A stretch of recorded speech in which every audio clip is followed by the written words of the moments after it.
Hi friends, welcome to my YouTube channel Lavanya's cooking and beauty. ఈరోజు మనం చిన్నప్పుడు ఎంతో ఇష్టంగా తినే సేమియా మరియు రవ్వతో చేసిన బెల్లం పాయసం ఎలా ప్రిపేర్ చేసుకోవాలో తెలుసుకుందాం. ముందుగా ఒక స్పూన్ నెయ్యి వేసుకొని జీడిపప్పు ద్రాక్షని లైట్గా వేయించుకోవాలి. ఇలా లైట్గా వేగిన తర్వాత ప్లేట్లోకి ట్రాన్స్ఫర్ చేసుకుంటున్నాను. అదే బౌల్లో ఒక కప్పు సేమియా, హాఫ్ కప్పు ఉప్మా రవ్వ వేసుకొని వేయించుకోవాలి. మీరు కావాలంటే ఇందులోనే ఇంకొక 1 స్పూన్ నెయ్యిని కూడా వేసుకోవచ్చు.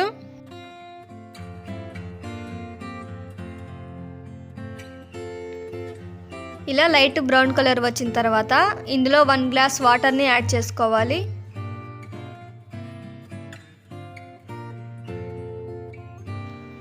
వీటన్నింటిని బాగా కలుపుకొని ఇప్పుడు నానబెట్టుకున్న పచ్చెనగపప్పుని వేసుకుంటున్నాను.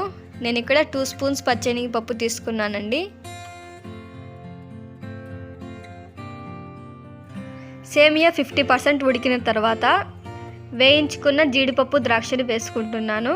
ఇందులోనే ఒక యాలకును ఒలిచి వేసుకుంటున్నాను. 1/4 కప్పు బెల్లం వేసుకుంటున్నాను. నేను ఇక్కడ 1 కప్పు సేమియా, హాఫ్ కప్పు రవ్వ తీసుకున్నాను కాబట్టి 1/4 కప్పు బెల్లం వేసుకుంటున్నాను. మీకు తీపి ఎక్కువ కావాలనుకుంటే 1 కప్పు కూడా వేసుకోవచ్చు. బెల్లం బాగా కరిగేంత వరకు లో ఫ్లేమ్లో పెట్టుకొని కలుపుకోవాలి.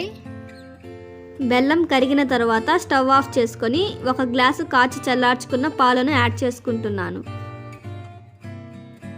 వీటన్నింటిని బాగా కలుపుకోవాలి. మీరు కావాలంటే పాలు యాడ్ చేయకుండా కూడా తాగొచ్చండి, చాలా బాగుంటుంది. ఇంతేనండి, సేమియా మరియు రవ్వతో చేసిన బెల్లం పాయసం రెడీ అయిపోయింది. మీకు కనుక ఈ వీడియో నచ్చినట్టయితే లైక్ చేయండి, షేర్ చేయండి, సబ్స్క్రైబ్ చేయండి. మరిన్ని కొత్త వీడియోస్ కోసం మా ఛానల్ని ఫాలో అవ్వండి. Okay, bye.